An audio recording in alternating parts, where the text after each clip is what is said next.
1월 10일 화요일 말씀 동무입니다. 요한복음 5장 1절부터 18절까지 말씀인데 38년 된 베데스다 연못 이야기인데 참 베데스다는 예수님입니다 라는 제목을 붙여보았습니다. 이 베데스다라고 하는 이름의 뜻은 긍휼의 집, 자비의 집이라는 뜻입니다. 거기에 이제 연못이 길이가 100m, 폭이 한 60m 정도 된답니다. 고고학적으로 발굴을 했을 때. 근데 거기에 가끔 이제 천사가 내려와서 물을 움직이게 하는데 그 물이 움직일 때 그 연못에 제일 먼저 들어가는 사람은 어떤 병에 걸렸든지 다 낫는다는 겁니다. 그래서 붙여진 이름이 자비의 집, 긍휼의 집이라는 건데, 근데 거기에 예수님께서 가셨을 때 38년 된 병자를 만나게 됩니다. 38년 된 병자를 이렇게 누워 있는 것을 보시고 난 뒤에 병이 벌써 오래된 것을 아셨습니다. 누워 있는 걸 보면서. 그때 예수님께서 질문을 하십니다. 네가 낫고자 하느냐? 그러면 이제 우리 같으면 금방 예라고 이렇게 대답을 하면 될 것 같은데 이 사람의 대답을 좀 이렇게 면밀하게 보면은 병자가 대답하되 주여 물이 움직일 때에 나를 못에 넣어주는 사람이 없어 내가 가는 동안에 다른 사람이 먼저 내려갑니다 라고 이렇게 말합니다. 그러니까 분명히 낫고자 하느냐 물었을 때 간단히 예라고 답할 수 있지만 이 사람의 대답을 보면은 낫고자 하는 마음은 있어요. 그래서 물이 움직일 때에 내가 가는 동안에 그러니까 자기도 못에 들어가 보려고 애를 쓰는 거죠. 마음은 있어요. 근데 누워 있었잖아요. 38년 동안 누워 있었는데 이게 38년 전체가 누워 있었는 건지 아니면은 점점 있다 보니까 더 몸이 약해져서 누워버리는지는 모르겠지만 아무튼 이 누워 있던 사람이 물속으로 가려고 하여튼 애는 쓰는 거예요. 그죠? 애는 쓰고 마음은 있는데 마음대로 안 된다는 거죠. 그래서 물이 움직일 때 나를 못에 넣어주는 사람이 없습니다.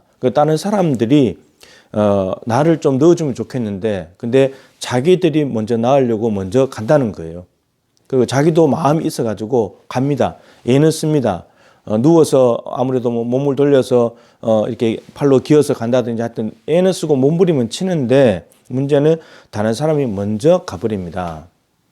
그래서 이 사람은 긍휼의 집에서 정말 긍휼을 받고 싶은 거죠. 다른 사람이 나보다 먼저 빨리 갈 수 있는 사람이라면 그 다음에 기회가 있으니까 나 같은 사람을 먼저 넣어주면 좋겠는데 근데 나를 먼저 넣어주는 것이 아니고 자기 먼저 고침받으려고 자기가 먼저 가버리더라는 겁니다. 그러니까 1등만 제일 먼저 가는 사람만 치료받는 그런 긍휼의 집이 바로 베데스다 연못 가였다라고 하는 거죠. 그러니까 이 38년 된 병자는 도와주는 사람도 없고 자기 힘으로 안 되고 이제 이런 것들이 있다 보니까 예수님께서 네가 낫고자 하느냐라고 했을 때 예라고 금방 대답하지 못하고 자기가 이런 여러 가지 마음과 또 외부적인 고충 때문에 이런 세월을 지나왔다고 이렇게 이제 이야기를 한 거죠. 그러니까 어떻게 보면 자비의 집에서 가장 자비를 받지 못한 사람이 바로 이 사람입니다. 이 사람에게 베데스다라고 하는 곳이 자비의 집으로 느껴질까? 긍휼의 집이라고 느껴질까? 병 고친 사람만 1등으로 가가지고 나은 사람만 자비의 집이라고 느껴지겠죠. 그리고 자비라는 것이 자비의 집에서 자비는 자기가 먼저 가서 낫는 것뿐이지 자기 나으려고 남을 배려하지 않는 것. 내가 가는 동안에 남이 먼저 갑니다. 나를 넣어주지 않고. 그러니까 전혀 이 사람에게는 자비를 느껴보지 못했고 그리고 그들에게 있어서 자비라는 것은 자기가 먼저 낫는 것 그것밖에 없는 거고 나보다 연약하고 나보다 뒤처지고 나보다 못한 사람에 대한 배려는 전혀 없는 그러한 것이 베데스다라고 하는 거였다는 거죠. 그런데 이 사람에게 예수님께서 말씀하십니다. 일어나 내 자리를 들고 걸어가라. 이게 다 명령형인데 일어나라 자리를 들어라 그리고 걸어가라. 근데 이 하나님의 말씀, 예수님 말씀을 듣고 난 뒤 이 사람이 곧 나아서 자리를 들고 걸어가니라. 이게 돌아다녀라 이런 말인데 네가 나았다는 것을 네 스스로 확인을 해라. 사람들에게 보여주라 이제 이런 말인 거죠. 지금 이 베데스다에서 이 38년 된 병자는 못에 움직이는 물이 아니고 뭘로 치료받은 거죠? 예수님의 말씀으로. 그러니까 38년 동안 단 한 번도 저 못에 가서 나아야지 마음은 있었고 근데 가도 안 되고 아무리 노력해도 안 되는 그런 삶의 연속이었는데 근데 예수님의 말씀 한마디에 삶이 완전히 바뀌어져 버렸다는 거죠. 그래서 베데스다에서 자비의 집에서 경험하지 못한 자비를 예수님에게서 경험하게 된 겁니다.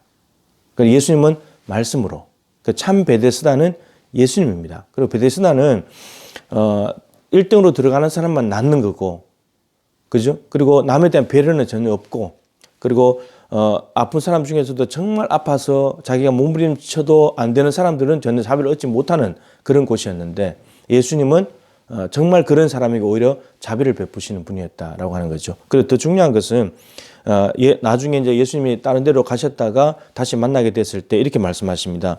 네가 나았으니 더 심한 것이 생기지 않게 다시는 죄를 범하지 말라. 그래서 이런 말이죠. 네가 나았다. 38년 동안 병을 앓다가 나았다. 네가. 그런데 더 심한 것이 생기지 않도록 다시는 죄를 범하지 말라. 그러면 네가 38년 동안 병을 앓은 것은 네가 죄를 지었기 때문이다 라는 말이고, 따라서 나았다는 말은 죄가 용서됐다는 말이죠. 그리고 네가 이거 또 죄를 짓는다면 더 심한 것이 생긴다. 이제 죽음이 오게 된다 라고 말씀을 하십니다. 그러니까 이 사람은 38년 동안 병을 치료받은 것뿐만 아니고 그 병이 있게 했던 죄마저 용서받은 거죠. 그러니까 진정한 자비라는 것은 베데스다 모처럼 병 고쳐주는 자비, 그것도 자비지만 예수님의 자비는 병 고치는 것뿐만 아니고 죄를 용서하시는. 여러분, 이 땅에 죄를 용서받는 것보다 더 큰 자비는 없습니다. 우리가 그 자비를 받았잖아요. 예수님이 그 자비를 베푸시는 분이고, 그래서 예수님이 참 베데스다입니다. 여러분, 긍휼과 자비라는 것은 철저히 남을 위한 겁니다. 예수님은 이 일로 인해서 무슨 일이 생기냐면 유대인들이 예수님을 박해하기 시작합니다. 안식일에 병 고쳤다고. 그리고 예수님이 나는 하나님과 동등하다. 나는 하나님 내 아버지고 나는 아들이다. 이렇게 말했더니 예수를 죽이려고 합니다. 그러니까 베데스다는 자기 고침 받으려고 남이야 어떻게 되든지 말든지 먼저 가는 거. 이게 베데스다였다면 예수님은 38년 된 병자를 고쳐주고 오히려 박해를 받고 생명의 위협까지 느끼는 자리로 가버립니다. 이게 차이예요. 그러니까 긍휼이라는 것은 내가 어떻게 되드냐 하더라도 남이 잘 되는 것. 이게 진짜 자비고 긍휼입니다. 베데스다는 그런 게 없었고 예수님께 바로 그 모습이 있었던 거죠. 그래서 우리가 예수님의 그 무한하신 자기를 희생하시고 십자가에 죽이시면서까지 우리 죄를 사하시고 우리 삶을 풍요롭게 하시는 그 은혜를 받았기 때문에 이제 선한 사마리아 사람에게 말했죠. 비유를 통해서 가서 너도 이와 같이 해라. 너도 자비를 베풀어라. 그 이웃 사랑의 중심은 이웃이었죠. 강도 만난 사람. 그 사람이 중심이니까 그 사람이 잘 되게 도와줘라. 네가 네 여행 일정을 수정하고 네가 숙박비나 여행비가 줄어들고 그 사람을 위해서 돈을 써야 된다 할지라도 같이 하룻밤을 자야 된다 할지라도 그것이 바로 진정한 자비다 말씀하셨습니다. 오늘도 이 어려운 시대에 자비가 필요한 사람들이 많습니다. 내가 힘드니까 우선 내가 필요하겠지만 하나님께서 우리에게 주신 사랑과 은혜가 있으니까 어떻게 하면 내가 받은 자비를 흘려보낼까? 어떻게 하면 예수님 닮은 삶을 살까? 진정한 자비의 예수님을 보여줄까?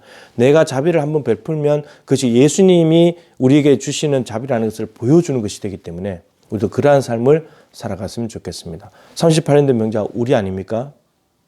죄 용서받고 하나님의 무한하신 자비를 받은 우리이잖아요. 그래서 이 자비를 흘려보내서 한 사람이라도 더 윤택하게 하고 한 사람이라도 더 소망을 줄 수 있는 그런 예수님 닮은 자비의 사람이 될 수 있기를 축복합니다.